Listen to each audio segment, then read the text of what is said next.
ബംഗ്ലാദേശ് പ്രധാനമന്ത്രി ഷെയ്ഖ് ഹസീന രാജിവെച്ചു എന്നുള്ളത് തന്നെയാണ് ഇപ്പോഴത്തെ പ്രധാനമായ ന്യൂസ്. കലാപം ഇപ്പോഴും ശക്തമായിക്കൊണ്ടിരിക്കുകയാണ്, വിദ്യാർത്ഥികളുടെ ആയാലും. ഒപ്പം തന്നെ വളരെ രൂക്ഷമായിട്ടുള്ള കലാപം അല്ലേ, നിരവധി പേരാണ് ആ ഒരു കലാപത്തിൽ കൊല്ലപ്പെട്ടത്. എന്തായിരുന്നു ആ ഒരു കലാപത്തിന്റെ ഒരു സാഹചര്യം? എന്തായിരുന്നു? പാകിസ്ഥാനിൽ നിന്ന് ബംഗ്ലാദേശിന് സ്വാതന്ത്ര്യം കിട്ടിയതിനു ശേഷം സ്വാതന്ത്ര്യ സമര സേനാനികളുടെ മക്കൾക്കും അവരുടെ കുടുംബാംഗങ്ങൾക്കും സംവരണത്തിൽ സർക്കാർ ജോലിയും മറ്റും നൽകും എന്നായിരുന്നു ഉണ്ടായിരുന്നത്. തീർച്ചയായിട്ടും, പ്രത്യേകിച്ച് എനിക്ക് തോന്നുന്നു ആ ഒരു സംവരണ വിഷയവുമായിട്ട് ബന്ധപ്പെട്ടാണ് ശക്തമായിട്ടുള്ള ഒരു പ്രക്ഷോഭം ആദ്യം തന്നെ പ്രക്ഷോഭം ഉണ്ടായിരുന്നു. അതിൽ 200-ലധികം പേർ കൊല്ലപ്പെട്ടു. ഇപ്പോഴത്തെ പ്രക്ഷോഭത്തിലും 100ഓളം പേർ കൊല്ലപ്പെട്ടിട്ടുണ്ട്. ഒപ്പം തന്നെ ഈ ഒരു സംവരണ വിരുദ്ധ പ്രക്ഷോഭം സർക്കാരിനെതിരെയുള്ള ഒരു പ്രക്ഷോഭമായി മാറിക്കൊണ്ടിരിക്കുന്നു. അതിന്റെ ഒരു മൂർധന്യാവസ്ഥയിലാണ് പ്രത്യേകിച്ച് ബംഗ്ലാദേശ് പ്രധാനമന്ത്രി ഷെയ്ഖ് ഹസീനയ്ക്ക് രാജിവെക്കേണ്ടി വന്നത്.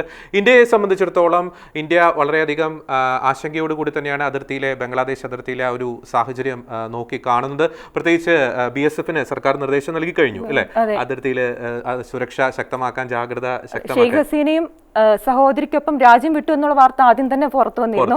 ഇപ്പോൾ ഇന്ത്യയിൽ അവർ അഭയം പ്രാപിച്ചു എന്നുള്ള വാർത്തകളാണ് വന്നുകൊണ്ടിരിക്കുന്നത്. ഒപ്പം തന്നെ പ്രധാനപ്പെട്ട ഒരു അപ്ഡേഷൻ എന്ന് പറയുന്നത് ഈ പറയുന്നത് പോലെ BSF-ന്റെ acting director general Daljit Singh ചൗധരിയും മറ്റ് മുതിർന്ന ഉദ്യോഗസ്ഥരും കൊൽക്കത്തയിലെത്തി സ്ഥിതിഗതികൾ വിലയിരുത്തുന്നു.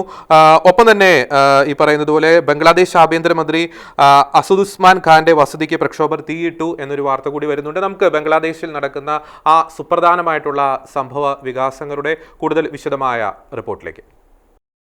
പ്രധാനമന്ത്രിയുടെ രാജി ആവശ്യപ്പെട്ട ആയിരക്കണക്കിന് പ്രക്ഷോഭകരാണ് ധാക്കയിലെ സെൻട്രൽ സ്ക്വയറിലെത്തിയത്. 45 മിനിറ്റിനുള്ളിൽ രാജിവെക്കണമെന്ന സൈന്യം പ്രധാനമന്ത്രിക്ക് അന്ത്യശാസനം നൽകിയിരുന്നു. ഭരണകക്ഷിയായ അവാമി ലീഗിന്റെ പ്രവർത്തകരും പ്രതിഷേധക്കാരും തമ്മിലുള്ള സംഘർഷത്തിൽ 100-ലധികം പേർ കൊല്ലപ്പെട്ടു. സർക്കാർ ജോലിയിലെ സംവരണ വിഷയത്തിൽ തുടങ്ങിയ പ്രക്ഷോഭം സർക്കാരിനെതിരായ സമരമായി മാറുകയായിരുന്നു. സംവരണ വിഷയത്തിൽ ദിവസങ്ങൾക്ക് മുമ്പ് നടന്ന സംഘർഷങ്ങളിൽ 200-ലധികം പേർ കൊല്ലപ്പെട്ടിരുന്നു. ഇത് കെട്ടടങ്ങിയതിനു പിന്നാലെയാണ് സർക്കാരിനെതിരെ പ്രക്ഷോഭം ആരംഭിച്ചത്. രാജ്യത്തെ 13 ജില്ലകളിൽ കലാപം വ്യാപിച്ചിട്ടുണ്ട്. പ്രക്ഷോഭം അടിച്ചമർത്തുമെന്ന് പ്രഖ്യാപിച്ച ഷെയ്ഖ് ഹസീന രാജ്യത്ത് അനിശ്ചിതകാല കർഫ്യൂ പ്രഖ്യാപിച്ചിരുന്നു. ഇന്നു മുതൽ 3 ദിവസം ദേശീയാവധിയും പ്രഖ്യാപിച്ചു. സാമൂഹ്യ മാധ്യമങ്ങൾക്ക് വിലക്ക് ഏർപ്പെടുത്തിയിരുന്നു.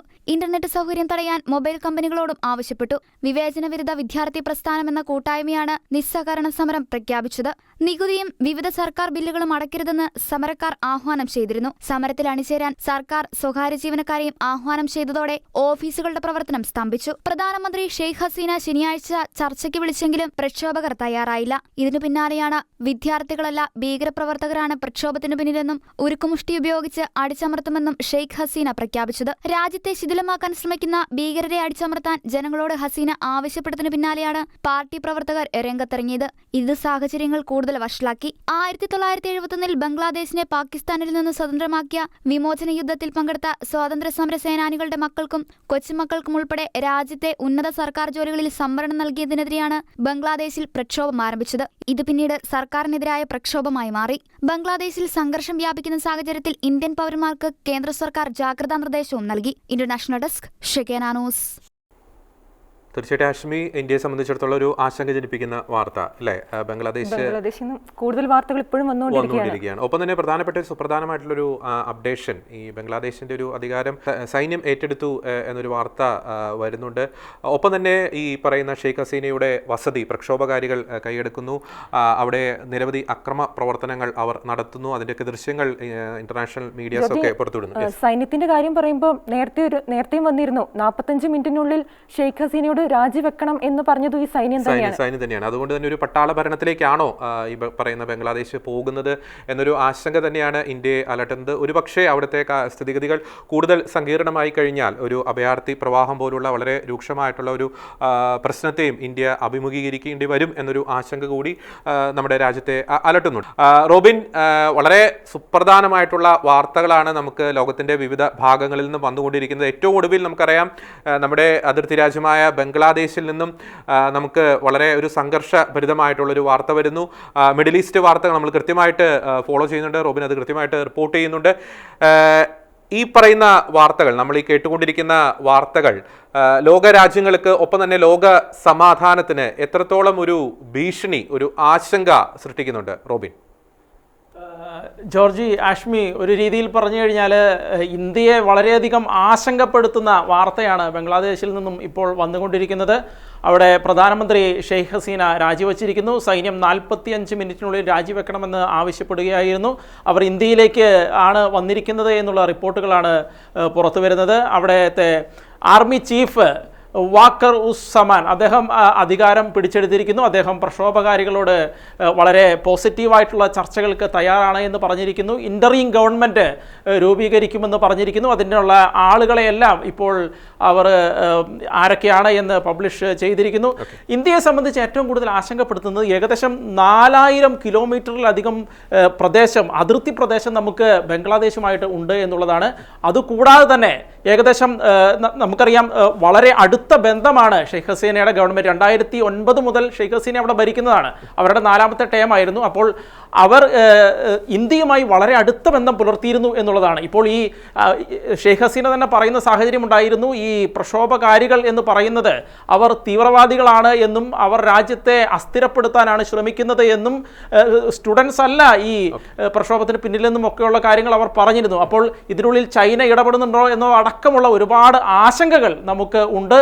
സൈന്യത്തോട് ബംഗ്ലാദേശ് അതിർത്തിയിൽ തയ്യാറായിരിക്കുവാൻ സൈന്യത്തിന് ഇന്ത്യൻ സൈന്യത്തിന് നിർദ്ദേശം കൊടുത്തിട്ടുണ്ട്. ഏത് രീതിയിലായിരിക്കും ഇനിയുള്ള കാര്യങ്ങൾ സംഭവിക്കുക എന്നുള്ളത് സംബന്ധിച്ച് നമുക്ക് വളരെ വലിയ ആശങ്കപ്പെടുത്തുന്ന വസ്തുതയാണ് ഇപ്പോൾ ഉള്ളത്. തീർച്ചയായും. ഒപ്പം തന്നെ റോബിൻ എടുത്തു പറയേണ്ട മറ്റൊരു കാര്യം കൂടിയില്ല. ഈ ഷെയ്ഖ് ഹസീന അവർ ഈ ബംഗ്ലാദേശിലെ ഇസ്ലാമിക ഭീകരവാദ സംഘടനകളെ നിലയ്ക്ക് നിർത്തിയ ഒരു ഭരണാധികാരി കൂടിയല്ലേ. മറ്റൊരു ആംഗിൾ കൂടി നമ്മൾ ഇതിനകത്ത് കാണേണ്ടതല്ലേ. അതായത് നമുക്കറിയാം ലോക രാജ്യങ്ങളിലെ ഒരു നിലവിലെ സാഹചര്യം എടുക്കും. നോക്കാം, അമേരിക്കയിൽ ഈ പറയുന്ന പ്രക്ഷോഭങ്ങൾ, അതായത് ഈ യൂണിവേഴ്സിറ്റികൾ കേന്ദ്രീകരിച്ച് വിദ്യാർത്ഥി പ്രക്ഷോഭം എന്നതിൻ്റെ മറവിൽ അവിടെ നടന്ന കാര്യങ്ങൾ നമുക്കറിയാം. ഹമാസ് അനുകൂല പ്രക്ഷോഭങ്ങൾ നമുക്കറിയാം.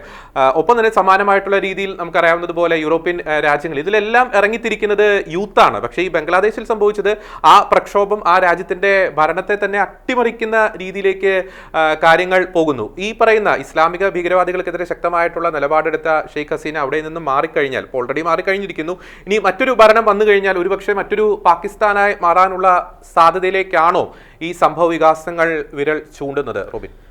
നിലവിലെ സാഹചര്യങ്ങൾ വെച്ച് നോക്കിക്കഴിഞ്ഞു കഴിഞ്ഞാൽ ഏകദേശം മറ്റൊരു പാകിസ്ഥാനായി ബംഗ്ലാദേശ് മാറാനുള്ള സാധ്യതകൾ ഉണ്ട് എന്നുള്ളത് തന്നെയാണ് യാഥാർത്ഥ്യം. കാരണം ഇതിനു മുൻപ് ഇതുപോലെ തീവ്രവാദ വിഭാഗത്തിൽപ്പെട്ടവർ വളരെ വലിയ പ്രക്ഷോഭങ്ങൾ ബംഗ്ലാദേശിൽ നടത്തിയിരുന്നു. അതിനെയെല്ലാം വളരെ സമർത്ഥമായി ഷെയ്ഖ് ഹസീന അടിച്ചമർത്തുകയും അതിന് കാരണക്കാരായ ആളുകളെ പരമാവധി ശിക്ഷ നൽകി ശിക്ഷിക്കുകയും ചെയ്യുന്ന കാഴ്ചകൾ നമ്മൾ കണ്ടിരുന്നു. ബംഗ്ലാദേശ് ഒരു സെക്കുലർ രാജ്യമായി അവർ മുന്നോട്ട് കൊണ്ടുപോവുകയായിരുന്നു.